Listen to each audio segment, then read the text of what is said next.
What's up, YouTube? This is Too Raw for TV.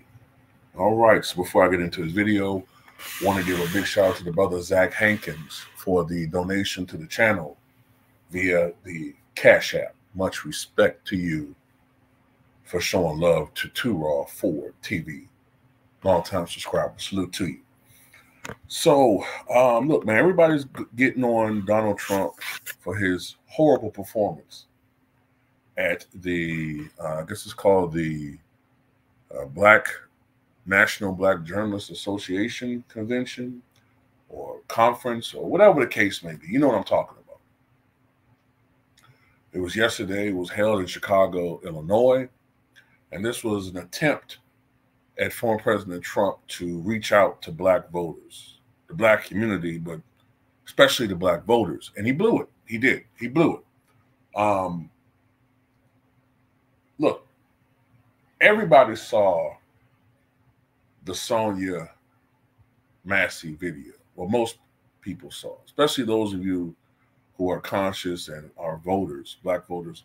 I think most people saw it, and 99.9% of people were disgusted by what they saw. And this is the thing that bothers me about former President Trump in this scenario. You're a businessman, but you have become a politician. And you know that when you're speaking to a crowd, and I've said this before, when he talks about, you know, he says certain things to a crowd of Christian conservatives, and he gives them red meat, you know, insinuating that he's going to institute Project 225. I'll tell you, all the time, that's just him giving them red meat. He's just saying what they want to hear. Earlier, about a month ago, he said to another crowd, I don't know anything about Project 225. It's disgusting. I have no intention of implementing anything like that. He's a politician. So by a politician's standard, when he was speaking, even if it was bullshit, straight bullshit, when he was speaking to that crowd at that convention in Chicago, at the very least, he should have said something that we wanted to hear. He couldn't even do that. He got defensive from the get-go. Now, granted, I've said this since I saw the video. And when I saw that he was laid, you know, look, I just got to point it out. I didn't see any black men on that podium.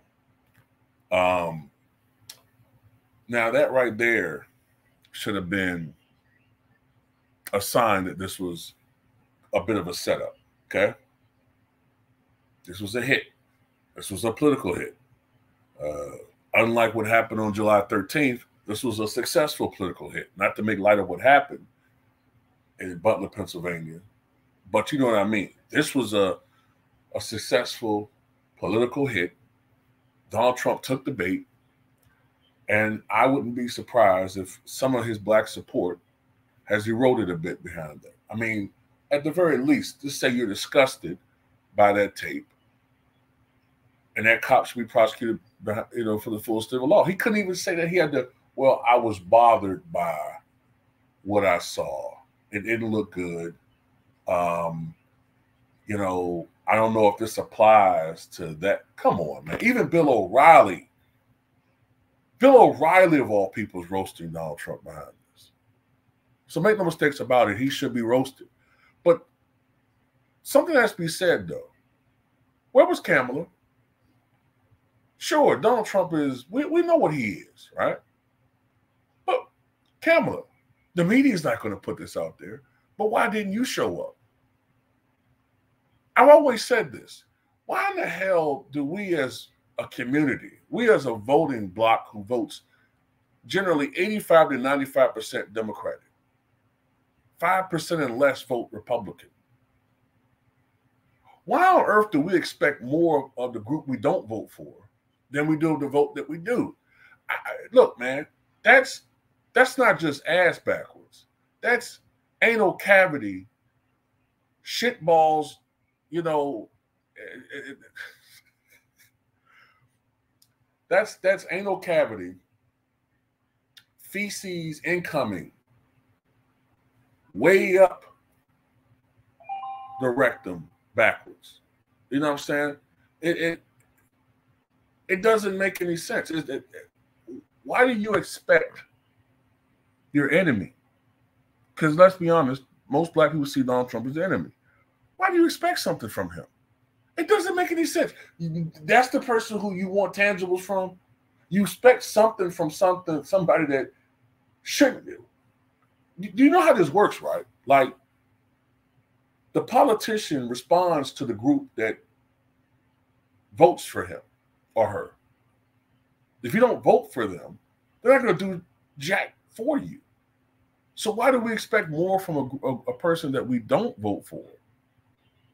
But the person that we do vote for, Democrats, you don't expect anything. You don't demand nothing. It's more about revenge or something like, yeah, we won. Wow, woohoo, we won. Really?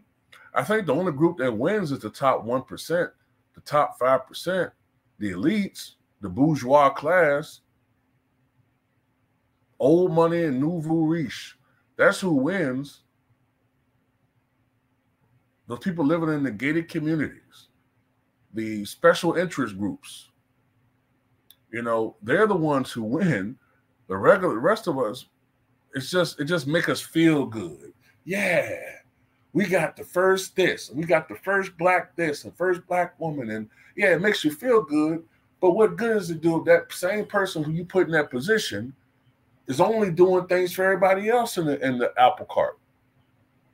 Meanwhile, we still waiting for crumbs. We waiting for little bits of crumbs. We're not even getting the crumbs no more. Because the people who they're busting in, by the hundreds and thousands yearly, they're replacing our black asses. Because, look, we haven't been the largest. Let me put things in perspective for you.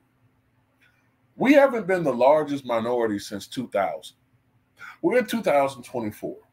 And now, if you want to talk about an operation going on, Project 225, 2050, it's coming from the left and a little bit from the right because they're going to benefit from it too. Economically, both groups are going to benefit from, but politically, more the Democrats. They're busting in all these people, and most of these people are going to identify as Hispanic. They're going to become the super minority. In some states, they may even rival, like California, rival to be the majority. They're going to have unquestionable political power in a couple of generations. While we're still waiting, and we're going to be left behind and still powerless. Meanwhile, we're going to have a generation that have developed by then who are going to be bilingual. They're going to have college-level skills. They're going to be trained in so many different fields. And a lot of these people coming in are going to be trained in the tech field. So you heard this from Too Raw. In about 30 to 40 years, if I'm still here, I'll be an old bent-over man on a wheelchair. I don't know if I'll still be doing videos then. But I'm telling you, I told you 40 years ago. I said that one of these days, your children and grandchildren are going to be bossed over by bilingual, formerly Brazilians or Colombians or Mexicans. And they're coming over here and they've taken up all the good jobs. Hell, they got robots now doing drive-through orders. You know? Well, at least there's still assistant crack whores walking around, you know, looking like us. Assistant shit kickers. You know, there are a couple of jobs around here, I guess, reckon. Oh, well, we got to thank old President Kamala Harris. She really looked out for them people. She didn't look out for us, though. Damn shame. The old brown mare, she ain't what she used to be, ain't what she used to be, ain't what she used to be.